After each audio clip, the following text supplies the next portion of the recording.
Hi, my dear students. Hello.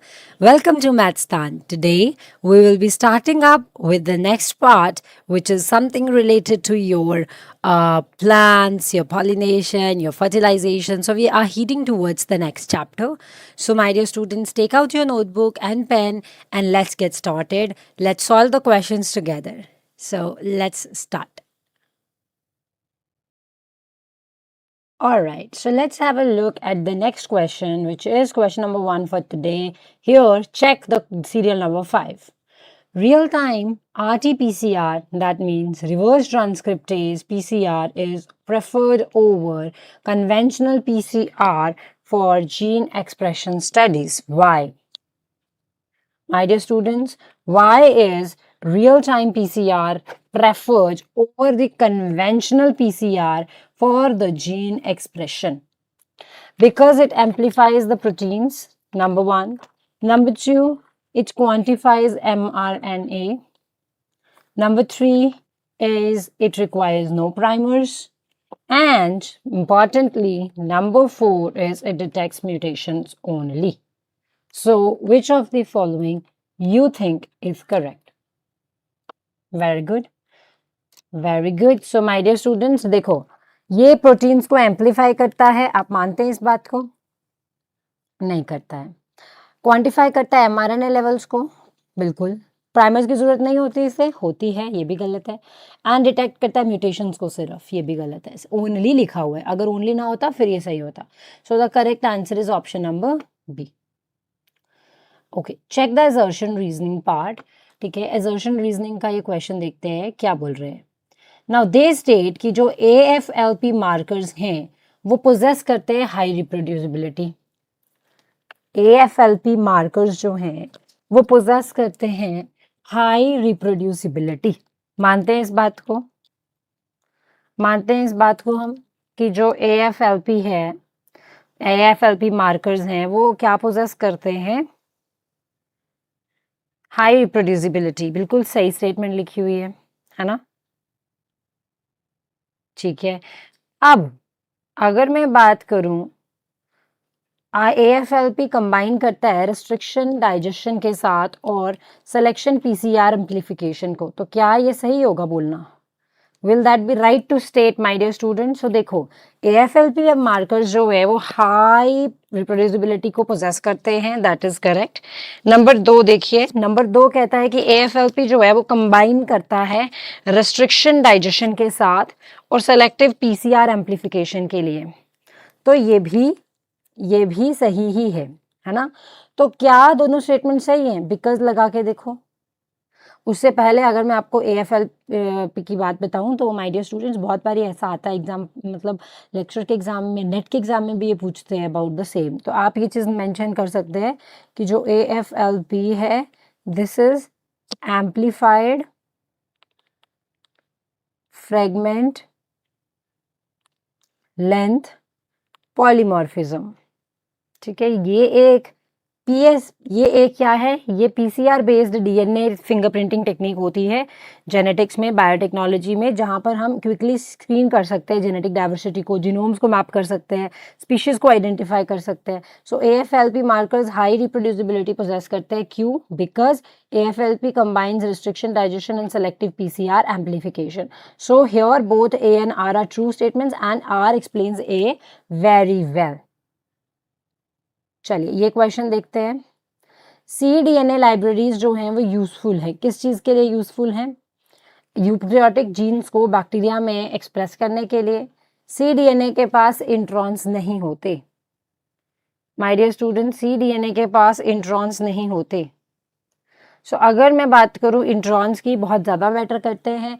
Y? Because introns are non coding DNA या फिर RNA के sequences जो हमें मिलते जीन्स के अंदर हैं, और इनको हम रिमूव कर सकते हैं RNA प्रोसेसिंग स्टेज में भी.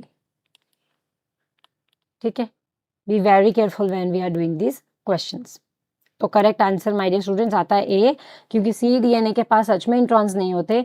तो अगर एक बार आप कनेक्शन बना के पढ़ो तो आप पढ़ सकते हो कि cDNA लाइब्रेरीज यूजफुल है यूकैरियोटिक जीन्स को एक्सप्रेस करने के लिए बैक्टीरिया में. क्यों? क्योंकि cDNA के पास इंट्रॉन्स नहीं होते हैं. check the next question which is associated with the microscopy basically. So have a look. Theoretical resolution resolving power जो है लाइट माइक्रोस्कोप की कितनी है? theoretical resolving power जो है वो कितनी है? देखो सबसे पहले आपको पता होना चाहिए रिजॉल्विंग पावर ऑफ माइक्रोस्कोप क्या होती है. रिजॉल्विंग पावर क्या होती है? This is actually the ability to distinguish.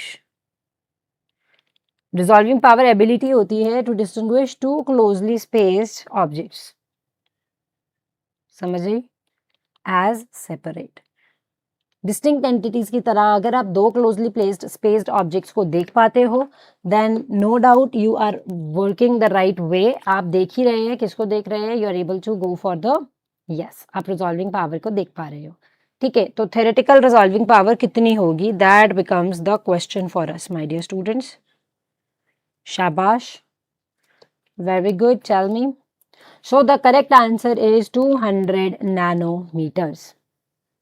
Okay, यहाँ देखते हैं अभी हम कौन सा माइक्रोस्कोप सबसे ज्यादा सूटेबल है अगर हमें सेल्स को ऑब्जर्व करना है कल्चर में बिना स्टेन किए. मुझे स्टेन नहीं करना बट मुझे सेल देखना है, तो कौन सा वाला सबसे ज्यादा बेटर और बेस्ट होगा? शाबाश.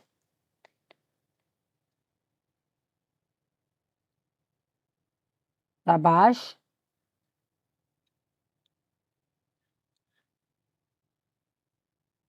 Very good my dear students.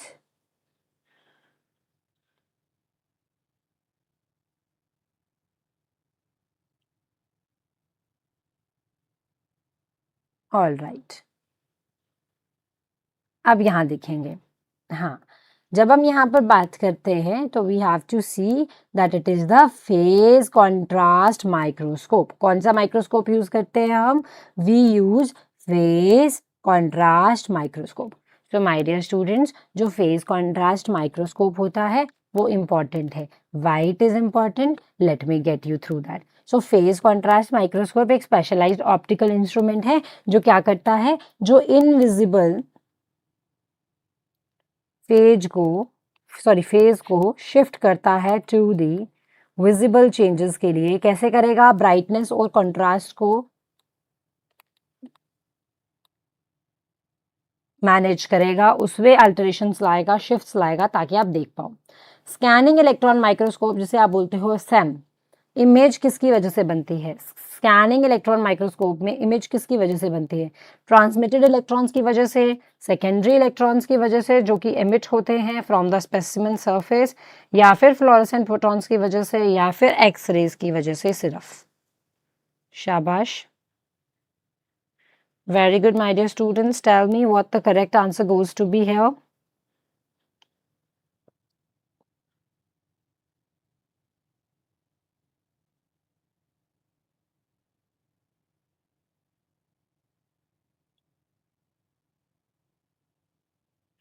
So, scanning में ऑब्वियस है अगर इलेक्ट्रॉन माइक्रोस्कोप लिखा है तो इलेक्ट्रॉन्स ही होंगे, लेकिन अब कौन से? ट्रांसमिटेड वाले या फिर सेकेंडरी? तो ये सेकेंडरी इलेक्ट्रॉन्स होते हैं, ठीक है, जो कि स्पेसिमेन के सरफेस से क्या होते हैं? एमिट होते हैं.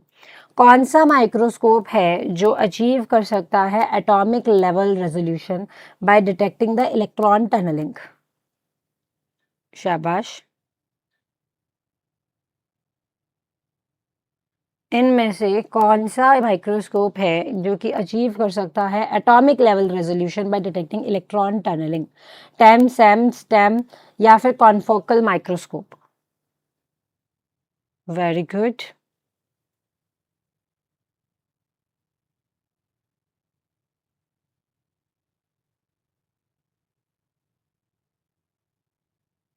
So, my dear students, when it comes to your microscope type, you should know that you have different types of microscopes, right?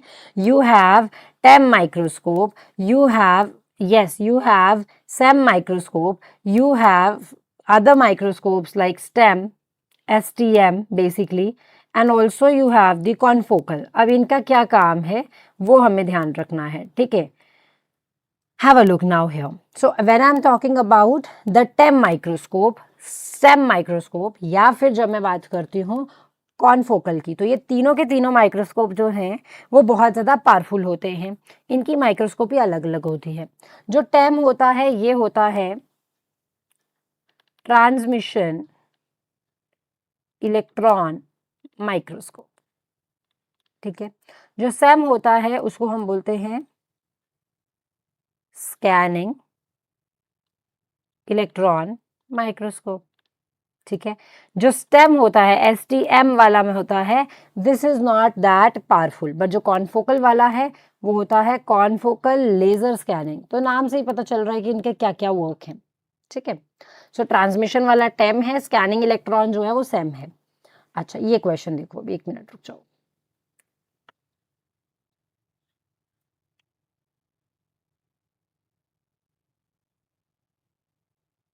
चलो, अभी आपका एक क्वेश्चन है कि मेजर एडवांटेज क्या है कॉन्फोकल माइक्रोस्कोपी की over the conventional fluorescent microscopy. तो मैंने आपको यहाँ पर आपको मुझे बताना है which one is the right way to say that कि जो आपका कॉन्फोकल वाला माइक्रोस्कोपी है, कॉन्फोकल लेजर स्कैनिंग वाला, वो ज्यादा अच्छा है माइक्रोस्कोप। मेजर एडवांटेज जो है कॉन्फोकल माइक्रोस्कोपी की क्या है? मैग्निफिकेशन ज्यादा है। सिर्फ देखो, जब ओनली आता है ना तो एक डाउट सा बन जाता है, ओनली तो ये नहीं है। अच्छा, उसके बाद यहाँ देखो, ऑप्टिकल सेक्शनिंग होगी और रिड्यूस्ड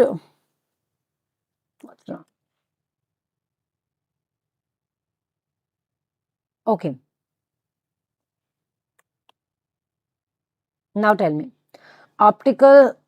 हाँ, अब ठीक है, ऑप्टिकल सेक्शनिंग होगी, reduced out of focus light है, या ऑब्जर्वेशन विदाउट लेंसेज, या नो नीड ऑफ फ्लोरोक्रोम्स। तो यहाँ पर फ्लोरोक्रोम्स का तो यूज होता है। ठीक है, लेंसेज भी होते हैं।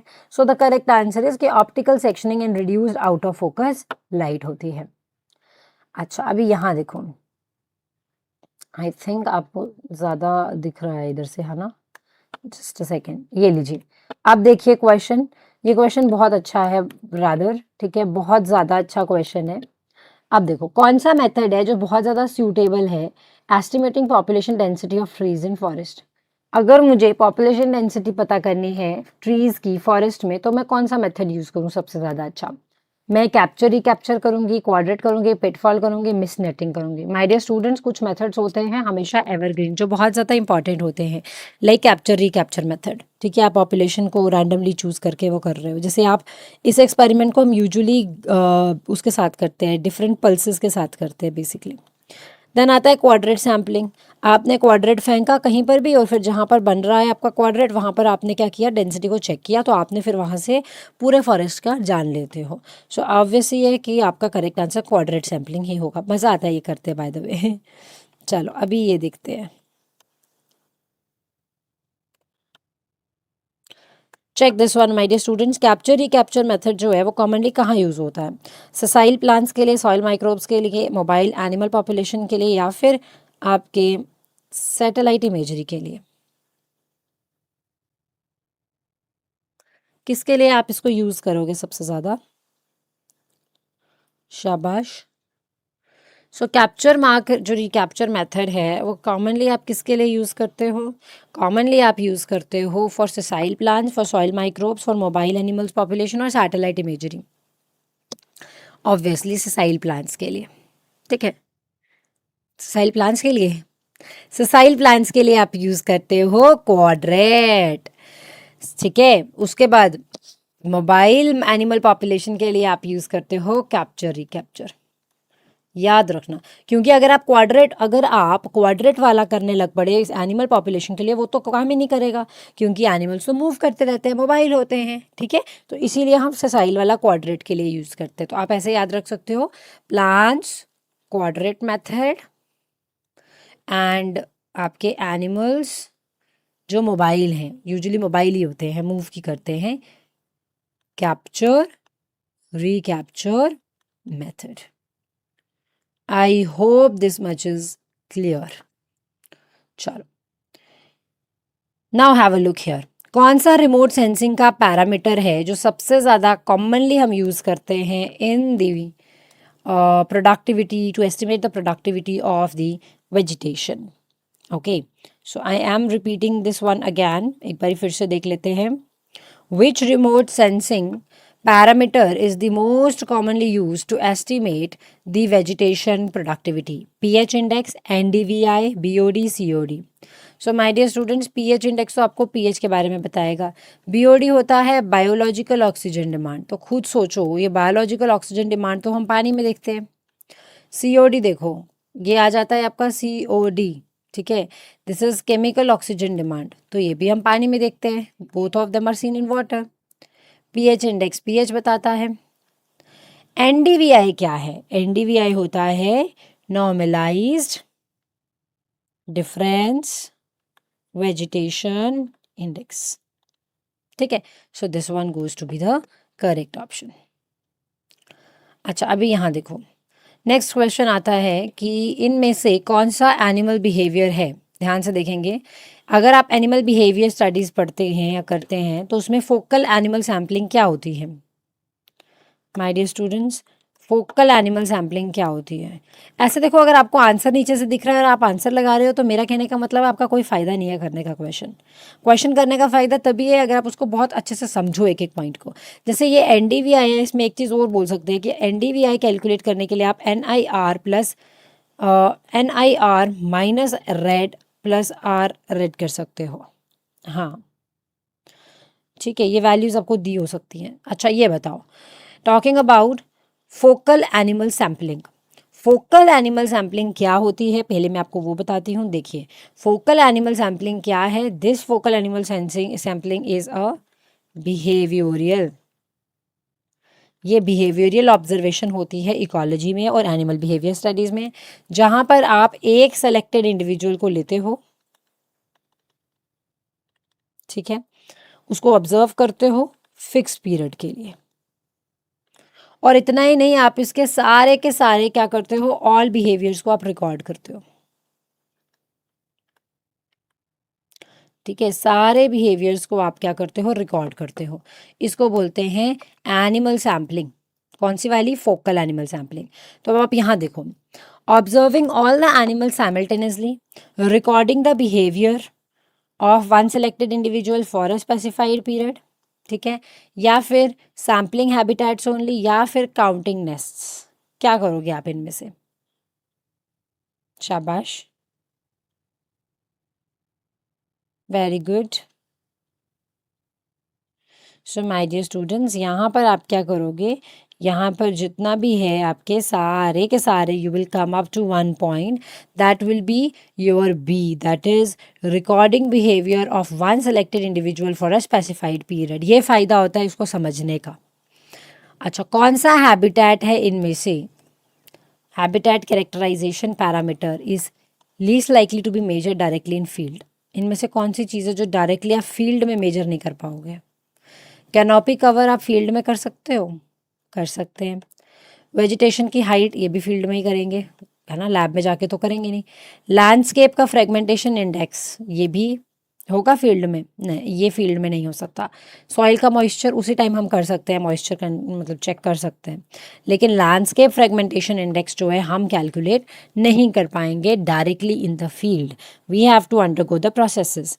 Landscape fragmentation index, basically landscape fragmentation index जो है वो क्या है? दैट इज योर प्रोसेस, जहाँ पर आप क्या करते हो, सिंपली जहाँ पर आप लार्ज कंटिन्यूअस हैबिटेट लोगे, उसको आप क्या करते हो, it is broken into smaller isolated patches में करते हो, ठीक है, नेचुरल इवेंट्स और ह्यूमन एक्टिविटीज़ के लिए। तो डिवीजन है कंटिन्यूअस लैंडस्केप की into smaller habitat patches separated by matrix of non habitat area and then you study it up. Got it? Now ये देखो, this method is also important. कौन सा मेथड है जो आपको प्रोवाइड करता है most accurate large scale information on land use changes over decades? Quadrat sampling, transect method, satellite remote sensing और pitfall trapping. So we need to understand that all of these are very important. जैसे मैं पहले वाले की बात करूं, ठीक है, सो जैसे क्वाड्रेट सैम्पलिंग हो गई हमारी, या ट्रांजेक्ट मेथड हो गया हमारा, या सैटेलाइट रिमोट सेंसिंग हो गई, पिटफॉल टैपिंग हो गई, ट्रैपिंग हो गई, ये सब इंपॉर्टेंट है। क्वाड्रेट सैम्पलिंग तो बहुत ईजी है ना, मैंने आपको बताया किस तरह से आप क्वाड्रेट ले करते हो और प्लांट्स की स्पीशीज़ की डेंसिटी को काउंट करते हो। ठीक है। देन आता है आपका ट्रांजेक्ट मेथड। ट्रांजेक्ट मेथड में क्या होता है, ट्रांजेक्ट मेथड में आप लाइन ट्रांजेक्ट बना सकते हो, ऑर्गेनिजम्स जो लाइन को टच कर रहे हैं, या फिर आप बेल्ट ट्रांजेक्ट बना सकते हो। सैटेलाइट रिमोट सेंसिंग में आप क्या करते हो, सैटेलाइट रिमोट सेंसिंग में आप कलेक्शन करते हो using the satellites without the direct contact. Pitfall trapping में आप क्या करते हो, पिटफॉल ट्रैपिंग में you capture the ground dwelling animals जो यूज होते हैं, यूज करके उन्हें कंटेनर्स में bury flush with the ground water. यानी कि आप क्या करते हो, this method is for capturing the ground dwelling animals using the containers buried flush with the ground surface. For example, it is used for beetles, ants, spiders. Cup of jar लोगे, उसको bury करोगे with the rim at the ground level, animal trap हो जाएंगे। ठीक है, उसके बाद आप क्या करते हो, प्रेजर्वेटिव जो होगा या बेट जो होगा उसको ऐड करते हो स्टडी के अकॉर्डिंग। ठीक है, लेकिन इसकी लिमिटेशन भी होती है कि एक्टिव ग्राउंड एनिमल्स को ये पकड़ सकता है, ऑर्गेनिजम्स को सबको नहीं पकड़ पाएगा। ये चेक करिए।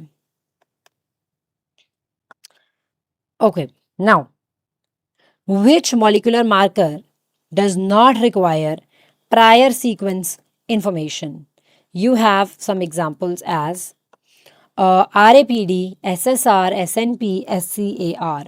So, my dear students, again I'm telling you this is also an important component of what we understand. You have RAPD, this is your random amplified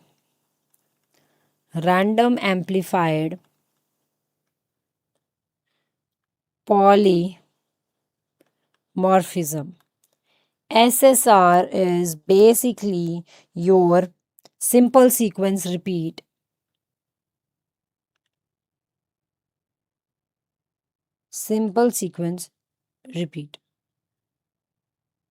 SNP is single nucleotide polymorphism. And SCAR is your sequence characterized amplified region. ठीक है, characterized amplified region. Okay, सो इनमें से कौन सा है जिसको prior sequence information की जरूरत नहीं पड़ती? रैंडम एम्पलीफाइड पॉलीमॉर्फिज्म को जरूरत पड़ेगी ही नहीं। So correct answer is RAPD. चलिए, check this question. During the recombinant DNA cloning, blue-white screening is based on disruption of. Shabash.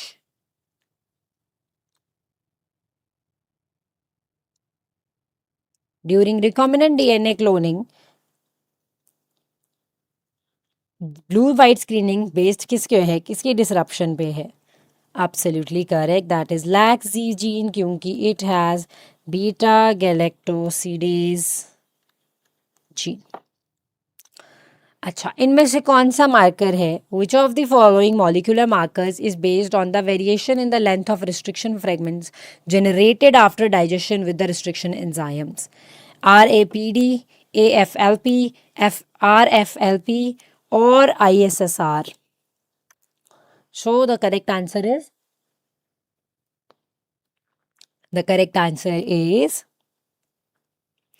Okay. So अगर हम यहाँ पर बात करें, we have to understand that we have several other types, right? Here the example, the correct answer is RFLP, which is restriction fragment length polymorphism. ये क्या करता है? ये बेस होता है किसके ऊपर? It is based on what my dear students? It is based on what? किस पे बेस्ड होता है? ये बेस्ड होता है on the differences in the lengths of the DNA fragments, की DNA फ्रेगमेंट्स की लेंथ में कितना डिफरेंस है, ये उसके ऊपर बेस्ड होता है, और ये प्रोड्यूस होता है आफ्टर द डाइजेशन। ठीक है, स्पेसिफिक रिस्ट्रिक्शन एंजाइम की डाइजेशन की वजह से ये आएगा। आई होप दिस इज क्लियर। चलिए, अभी चलते हैं नेक्स्ट पार्ट पे, जो कि आता है आपका next question, which is recombinant DNA technology में शटल वेक्टर की क्या कैरेक्टरिस्टिक्स होती हैं? In the recombinant DNA technology, a shuttle vector is characterized by ability to replicate in only one host species, presence of two origins of replication for different hosts, absence of selectable markers, or presence of only viral DNA. Which of these is correct? इनमें से कौन सा correct है? So here the presence of two origin of replication for different host is really very important part. Shuttle vector की characteristics यही रहती हैं, ठीक है। शटल वेक्टर एक ऐसा क्लोनिंग वेक्टर है जो रेप्लिकेट करता है दो अलग अलग होस्ट ऑर्गेनिजम्स में, मोस्ट कॉमनली बैक्टीरिया में, जैसे कि इकोलाई हो गया, यीस्ट हो गया या मेमेलियन सेल्स हो गए। और इसको अचीव करने के लिए टू ऑरिजिन ऑफ रेप्लिकेशन भी होने चाहिए और इसी के साथ साथ टू सिलेक्टेबल मार्कर्स भी होने चाहिए, they are also very essential. Okay, check this one. कौन सा एंजाइम है जो सिंथेसाइज करता है डीएनए को using RNA as a template? Which enzyme synthesizes DNA using RNA as a template? DNA ligase, DNA polymerase 3, reverse transcriptase या primase? So the correct answer goes to be कौन सा होगा? DNA ligase है, RNA polymerase है या फिर हाँ, तो इसका करेक्ट आंसर है रिवर्स ट्रांसक्रिप्टेज, ठीक है। सिंथेसाइज करना है डीएनए आरएनए का टेम्पलेट यूज करके, तो क्या होगा? Reverse transcriptase. Okay, check the next one. Assertion reason है बैक वेक्टर्स एकोमोडेट कर सकते हैं larger DNA than the plasmid vectors. BAC जो हैं वो डिराइव होते हैं एफ प्लाज्मिड ऑफ बैक्टीरिया से। Both A and R true, R is not the correct explanation of ए, या ए गलत है या आर गलत है। So in this question BAC vectors accommodate कर पाते हैं, हाँ कर पाते हैं लार्जर डीएनए के inserts than the plasmid vectors. अब यहाँ लगाकर देखो बिकॉज, सो बिकॉज लगाकर जब आपने देखा तो you found out to be that yes BAC जो हैं वो डिराइव हो रहे हैं from the F plasmid, so both the statements are correct and the correct explanation of the A, so A is the correct answer. Alright, now check the next question, my dear students. That comes up to be the fluorescent proteins जैसे कि GFP हो गए, ये widely use होते हैं cell biology में, ठीक है। जो आपके फ्लोरोसेंट प्रोटीन्स हैं वो वाइडली यूज होते हैं, जैसे जीएफपी हो गए in the cell biology. GFP जो है अलो करता है visualization of protein localization in the living cells, ठीक है। सो दोनों स्टेटमेंट्स करेक्ट हैं, हाँ करेक्ट हैं। क्या दोनों एक्सप्लेन कर रही हैं अच्छे से स्टेटमेंट? क्या ये एक्सप्लेन कर पा रहा है ऊपर वाली स्टेटमेंट को? यस, कर पा रहा है। So both R true and R is the correct explanation of this, ठीक है। और जो जीएफपी है, मुझे तो उम्मीद है सबको पता है, बट अगर नहीं तो my dear students it is green fluorescent protein. ये क्या है? ये ओरिजिनेट होता है एक जेलीफिश से, जेलीफिश का नाम है एक्वोरिया विक्टोरिया, ठीक है, विक्टोरिया सीक्रेट वहाँ से याद रख सकते हो। तो ये वहाँ से डिराइव होता है, ये एमिट करता है ग्रीन फ्लोरेसेंस जब उसको हम यूवी रेडिएशंस या ब्लू रेडिएशंस के पास लाते हैं, ठीक है। तो इसको हम रिपोर्टर जीन्स के लिए, जीन एक्सप्रेशन स्टडीज़ के लिए, प्रोटीन लोकलाइजेशन के लिए, सेल ट्रैकिंग के लिए, ट्रांसजेनिक ऑर्गेनिजम्स के लिए बहुत यूज़ करते हैं। Okay, check this question. Light microscope आप बड़ा यूज़ करते हो, लेकिन उसका सबसे ज़्यादा एक बहुत बड़ा लिमिटेशन है। क्या लिमिटेशन है उसका सबसे बड़ा? The largest limitation of the major limitation of the light microscopy is, क्या है my dear students? So it is basically, yes, it is magnification power, wavelength of the visible light, या फिर it is about your lens diameter only or the sample thickness only. Which one do you think you find to be correct? Very good. So the correct one is your wavelength of visible light. Light microscopy में क्योंकि wavelength visible light में affected है, that is why you're not able to have the good magnification as well. Okay, all right, check this one. कौन सा microscope है जो provide करता है 3D image of specimen surfaces? शाबाश, very good. All right. So my dear students, one thing comes up here, that is कि टेम है, Sam है, ये मैंने आपको पहले बताया। ब्राइट फील्ड होगा या फेज होगा, तो ऑब्वियसली सैम होगा, ठीक है। स्कैनिंग इलेक्ट्रॉन माइक्रोस्कोप, और ये 3D इमेज आपको प्रोवाइड करता है। जो बड़ी सुंदर सुंदर इमेजेस आपकी बुक्स में बनी होती है माइक्रोस्कोप की, लाइक सेल्स दिख रहे हैं आपको प्रॉपर सेल ऑर्गेनेलिस, वो सब वो सैम बनाता है। Okay, check this one. Resolving power क्या है ट्रांसमिशन इलेक्ट्रॉन माइक्रोस्कोप की? टेम की। अब रिजॉल्विंग पावर क्या होती है? वो पावर जिससे आप डिस्टिंग्विश कर पाते हो दो ऑब्जेक्ट्स को, प्रॉपरली डिस्टिंग्विश कर पाते हो, वो है ये। शाबाश, very good. So if I consider here, यहाँ पर अगर मैं कंसीडर करती हूँ तो we have to be careful that the resolving power transmission और इलेक्ट्रॉन माइक्रोस्कोप की क्या है? That is your 0.2 nanometres. ठीक है, चलो नेक्स्ट क्वेश्चन देखते हैं। कॉन्फोकल लेजर माइक्रोस्कोपी में out of the focus light is eliminated by. शाबाश, my dear student, question belong to you और आप बता सकते हो मुझे, बहुत इजीली बता सकते हो। Very good. So confocal microscopy में out of focus light eliminate होती है बाय पिन होल अपर्चर। ठीक है, there is a pinhole aperture जो कि हेल्प करता है आउट ऑफ फोकस लाइट को एलिमिनेट करने के लिए। ये चेक करिए कौन सा माइक्रोस्कोप है जो सबसे ज्यादा एप्ट है या अप्रोप्रिएट है अगर आपको अल्ट्रा स्ट्रक्चर माइक्रोस्कोप माइटोकॉन्ड्रिया का देखना है फॉर एग्जांपल। शाबाश, very good,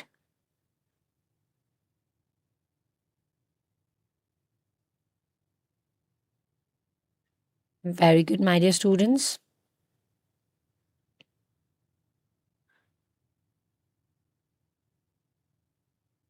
all right, so अगर यहाँ पर मुझे बताना है तो which one goes to be correct my dear students? यहाँ पर it is very easy to say that it is obviously TEM. अभी अभी मैंने बताया कि कौन सा माइक्रोस्कोप है, तो वो है ट्रांसमिशन इलेक्ट्रॉन माइक्रोस्कोप। अभी कुछ आपके पियर्सन इंडेक्स और वो चीज़ें रहेंगी। लिंकॉल पियर्सन इंडेक्स किस चीज़ के लिए होता है? शाबाश, स्पीशीज को रिचनेस को बताने के लिए, ठीक है, बायोमास प्रोडक्शन के लिए, population size bye mark recapture के लिए, प्राइमरी प्रोडक्टिविटी के लिए, किस चीज़ के लिए होता है? वेरी गुड,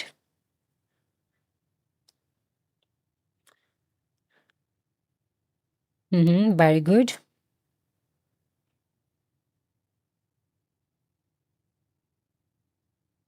शाबाश। सो लिंकन पीटरसन इंडेक्स जो होता है पॉपुलेशन का साइज बताने के लिए हेल्प करता है जब आप मार्क रिकैप्चर मेथड यूज करते हो। ठीक है, एनिमल्स के लिए पर्टिकुलरली इस टाइम पर जब कैलकुलेशन करनी होती है तो लिंकॉल पीटरसन इंडेक्स जो है वो यूज किया जाता है।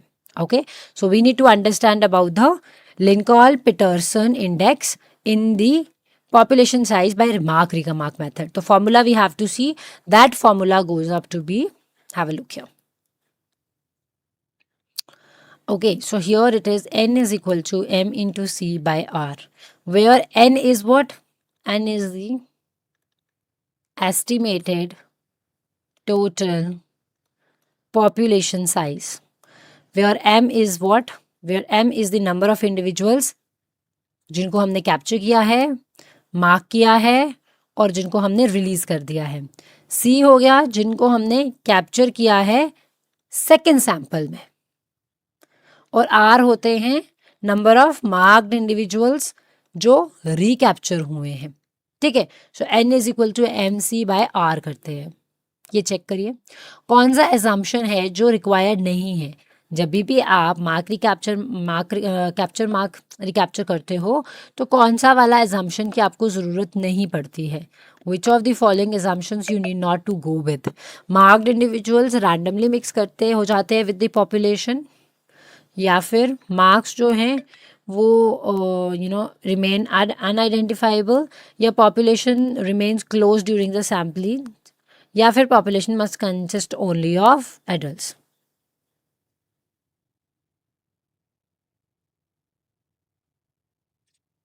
Okay, so tell me which one is going to be the right one?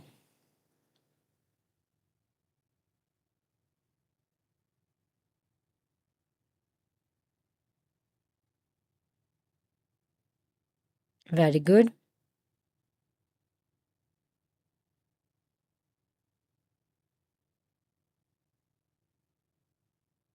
Very good,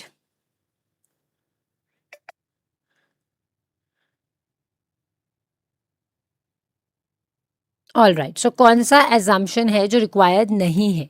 so my dear students, obviously population must consist of only adults, ऐसा कोई एजम्पशन रखना ही नहीं है, क्योंकि आप यहाँ पर बेस्ड ऑन द साइज या बेस्ड ऑन द एज नहीं करते हैं, ठीक है। अच्छा, यहाँ देखो, पॉइंट सेंटर्ड जो क्वार्टर मेथड है प्राइमरली किस चीज़ के लिए यूज़ किया जाता है? Like it is use for estimating what? जो आपका पॉइंट सेंटर्ड क्वार्टर मेथड है वो आप किस चीज़ के लिए यूज़ करते हो? Point centered quarter method fish density के लिए आप यूज़ करते हो, या फिर आप फॉरेस्ट्री डेंसिटी के लिए यूज़ करते हो, या फिर आप बर्ड अबंडेंस के लिए करते हो, या फिर आप इंसेक्ट इंटेंसिटी के लिए करते हो? That becomes a question over us. Very good. So my dear students, जो पॉइंट सेंटर्ड क्वार्टर मेथड होता है वो आप किसके लिए यूज़ करते हो? फॉरेस्ट्री डेंसिटी के लिए यूज़ करते हो, आप बाकी किसी और चीज़ के लिए यूज़ नहीं करते हो। मैं आपको फिर से बता रही हूँ यहाँ पर, keeping it very very simple, that when we talk about the point centered method ना, तो हम यहाँ पर बात कर रहे होते हैं यहाँ पर PCQ की, ठीक है। पॉइंट सेंटर्ड क्वार्टर में क्या करते हैं हम यहाँ पर एक ऐसा मेथड लेते हैं जहाँ पर हम प्लॉटलेस सैम्पलिंग करते हैं, ठीक है। यहाँ पर हम डेंसिटी, फ्रीक्वेंसी देखते हैं, डोमिनेंस देखते हैं, हम बहुत कुछ देखते हैं। किसका देखेंगे? ऑब्वियसली ट्रीज का, श्रब्स का, ठीक है। तो ये यूज़ होता है ट्रीज के लिए, श्रब्स के लिए, उसके लिए हम इसको यूज़ ज़्यादा करते हैं। ये चेक करो, शैनन वीनर वीनर इंडेक्स बहुत ज़्यादा ज़रूरी है, बहुत ज़्यादा इम्पॉर्टेंट है, मतलब one of the higher rated topic बोल सकते हो इसको आप। ये लो, बताओ मुझे अब, शैनन वीनर इंडेक्स इनकॉर्पोरेट करता है क्या चीज़? स्पीशीज रिचनेस को, या फिर it incorporates the richness and evenness और द बायोमास ओनली? शाबाश। शैनन वीनर इंडेक्स इनकॉर्पोरेट करता है, यस, रिचनेस को भी और इवननेस को भी, दोनों चीज़ों को, ठीक है, दोनों चीज़ों को ये करता है। All right, so we have the species richness only or richness and evenness. So my dear students, both come up into picture. कौन सा रिमोट सेंसिंग का प्लेटफॉर्म है जो हाईएस्ट टेम्पोरल कवरेज देता है वेजिटेशन डायनेमिक्स को स्टडी करने के लिए? शाबाश। Which remote sensing platform provides the highest temporal coverage for monitoring the vegetation dynamics? Satellite imagery, aircraft surveys, ground coordinates, pitfall traps. Shabash. So it goes with the satellite imagery. ठीक है, satellite imagery जो है वो आपको large impact देता है।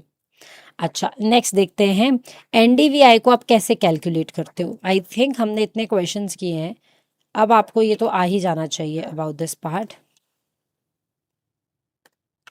शाबाश। NDVI को हम कैलकुलेट करते हैं, बिल्कुल कैलकुलेट करते हैं। क्या यूज़ करके कैलकुलेट करते हैं? That is a point of question.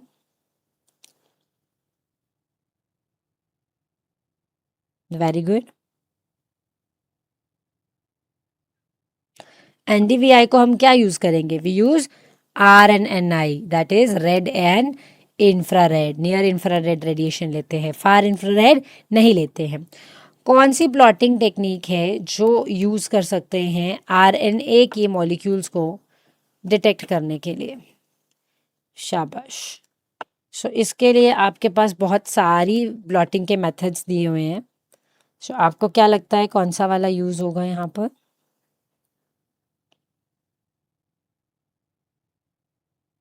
शाबाश। What do you think which one will be used hair?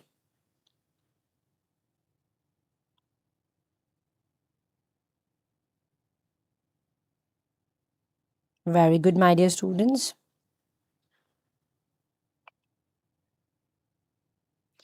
So see, here it is very obvious that the blotting technique which will be used here to detect will be your northern blotting, क्योंकि कुछ lipids के लिए है, कुछ proteins के लिए है, तो हम बात कर रहे हैं आरएनए मॉलिक्यूल्स की। अच्छा, यहाँ देखते हैं अभी।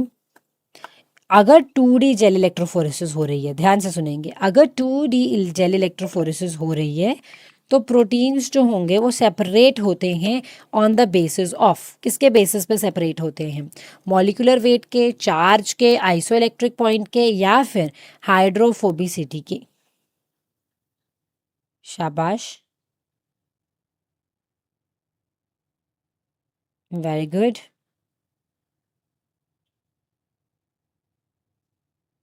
Very good. Which one will be like that? So it will be based on what? Based on the, yes, it will be based on the,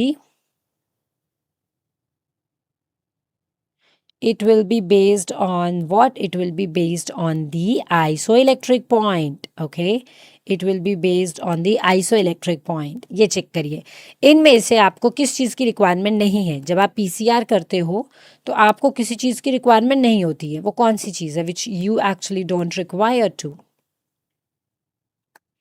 Shabash. Which of the following is the thing which you actually don't require to when it comes up to that? Very good.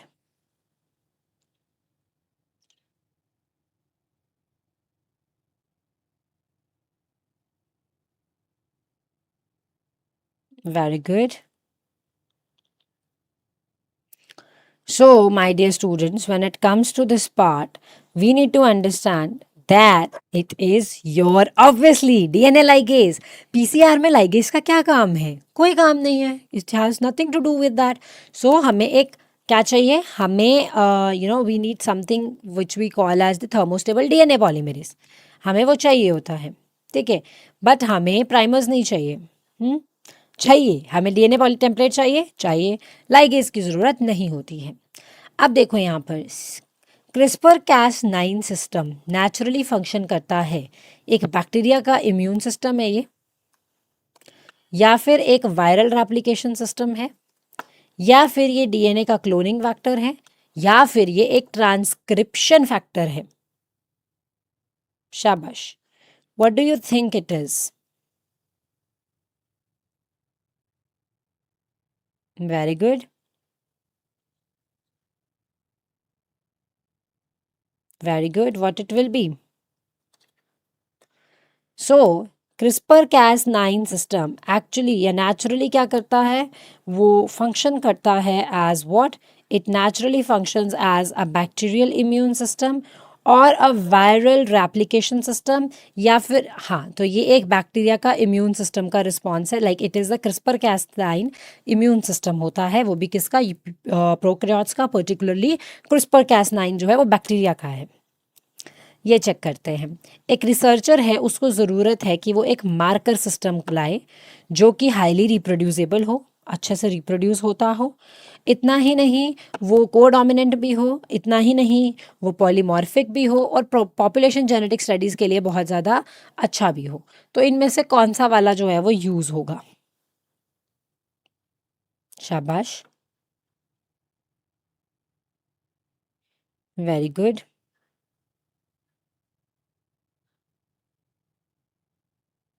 Very good.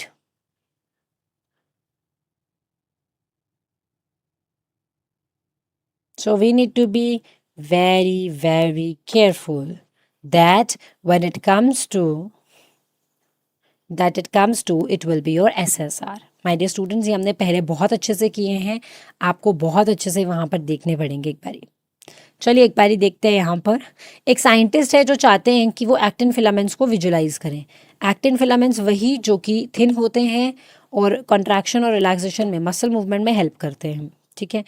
अब scientist चाहते हैं कि वो देखें, ठीक है, living cell में फोटोटॉक्सिसिटी ना हो, स्पेशल रेजोल्यूशन हाई हो, और टेक्निक कौन सी वो यूज़ करेंगे जो आपको लगता है कि उनके लिए बेस्ट होगी to visualize the actin nicely? What do you think? Very good my dear students. Very good. What do you think?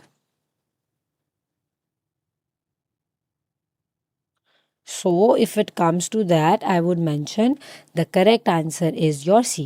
That is fluorescence microscopy, जिसमें भी आपने GFP टैग प्रोटीन्स लगाए हुए हैं जो कि क्लैरिफिकेशन और प्रॉपर रेजोल्यूशन आपको प्रॉपर देंगे। ठीक है, ओके।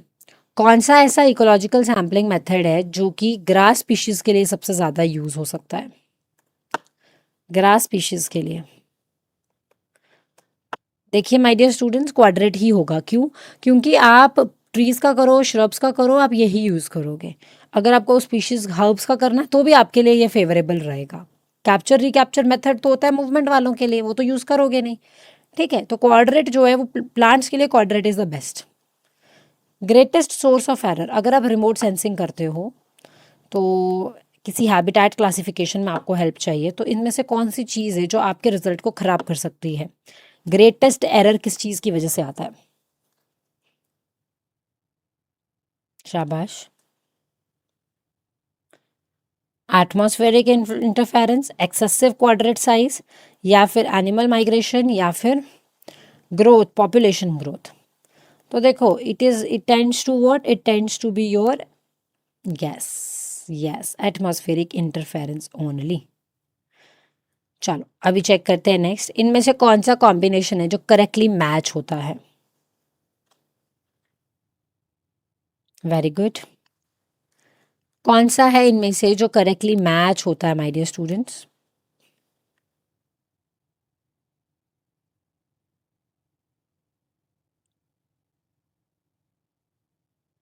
करेक्टली मैच कौन सा होता है?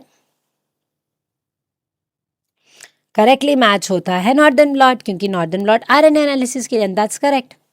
चलिए अभी यहाँ देखते हैं एजर्शन रीजन का question. Genomic DNA libraries contain all the coding and non coding sequences, सही है कि गलत है? क्या जो जीनोमिक डीएनए लाइब्रेरीज है उसके पास सारे के सारे कोडिंग और नॉन कोडिंग सीक्वेंसेस होते हैं ऑर्गेनिज्म के? यस और नो? शाबाश, very good.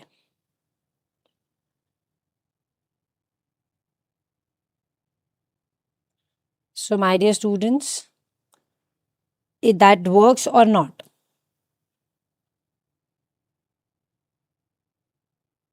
So, yes, genomic DNA prepare reverse transcription से होता है? नहीं, रिवर्स ट्रांसक्रिप्शन से नहीं होता है। अभी ये देखो, इनमें से कौन सा वेक्टर है जो एकोमोडेट करता है डीएनए इंसर्ट्स को 100 केबी से ऊपर? ये क्वेश्चन बहुत बारी रिपीट भी हुआ और बहुत बारी पूछा भी जाता है।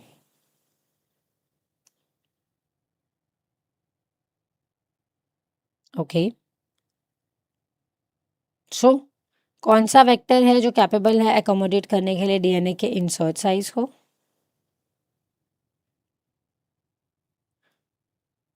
So that goes to be your yes. It will be back yak, yak, plasmid, cosmid. So my dear students, back और yak सबसे ज़्यादा है, बैक से ज़्यादा भी yak की अकोमोडेशन पावर है, तो ये आ जाएगा आपका yak। ठीक है, अभी हम चेक करते हैं नेक्स्ट वाला, which is about one important thing, that is your yes. तो कौन सा है यहाँ पर? 1 and 2? It is absolutely 1 and 2। ये देखिए, cDNA लाइब्रेरीज जो होती है वो डिफर करती हैं फ्रॉम जीनोमिक लाइब्रेरीज, क्योंकि इंट्रॉन्स एब्सेंट होते हैं cDNA क्लोन्स में, और रिवर्स ट्रांसक्रिप्टेज जो होती है वो सिंथेसाइज करती है डीएनए को आरएनए को टेम्पलेट यूज़ करके। अब आपको बताना है स्टेटमेंट कौन सी सही है, गलत है, अगर सही है तो किस तरह से सही है। Very good,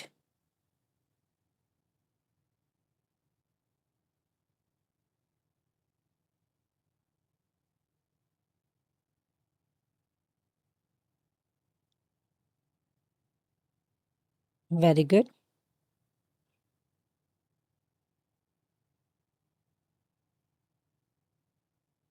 very good my dear students, let me no.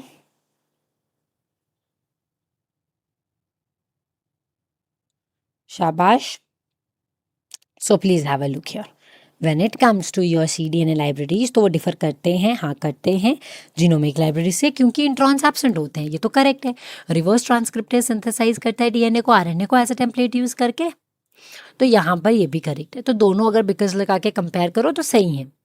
कौन सा इनमें से एसेंशियल फीचर नहीं है? एक क्लोनिंग फैक्टर के पास क्या चीज़ नहीं भी होगी तो वो क्लोनिंग कर पाएगा? Selectable marker, origin of replication, multiple cloning site या टीलोमेरेज जीन? शाबाश, very good. My dear student, देखो सिलेक्टेबल मार्कर तो चाहिए, ओरी भी तो चाहिए हमें, ओरी के बिना तो आप पॉसिबिलिटी है ही नहीं है कि कर पाओगे, right. Multiple cloning sites, telomerase gene, तो correct answer is telomerase gene, उसकी आपको ज़रूरत नहीं है। एजर्शन रीजनिंग का एक क्वेश्चन देखते हैं कि कॉस्मेट्स जो है वो लार्जर डीएनए फ्रेगमेंट्स को अकोमोडेट कर सकते हैं देन द ऑर्डिनरी प्लाज्मिड, ठीक है, कर सकते हैं, लेकिन कॉस्मेट से ज़्यादा बैक और यैक कर सकते हैं, ठीक है। तो अगर आपको लगाना है तो यैक सबसे ज़्यादा, फिर बैक, फिर आपका कॉस्मेट्स आएंगे और फिर आपके ऑर्डिनरी प्लाज्मिड्स आएंगे। कॉस्मेट्स पोजेस करता है alpha phage cos site that allow in vitro packaging in phage particles, yes. So if we connect it with because cosmids can accommodate larger DNA fragments than ordinary plasmids because cosmids possess lambda phage cos size that allow in vitro packaging in the phage particles. It is true. Both the statements are correct and R correctly explains A. Any doubts up till this much, my dear students? Alright, so we will be keeping this much for now, but I would hope that you keep on revising things very nicely. Just figure it out how many questions got correct and how many wrong. जो गलत हुए कौन से topic से गलत हुए हैं, that means you get a clear indication कि आपको वो टॉपिक्स और अच्छे से करने हैं. So my dear students, we are going to keep this much for now and let's meet in the next coming class. Till then, take care, stay tuned, bye bye.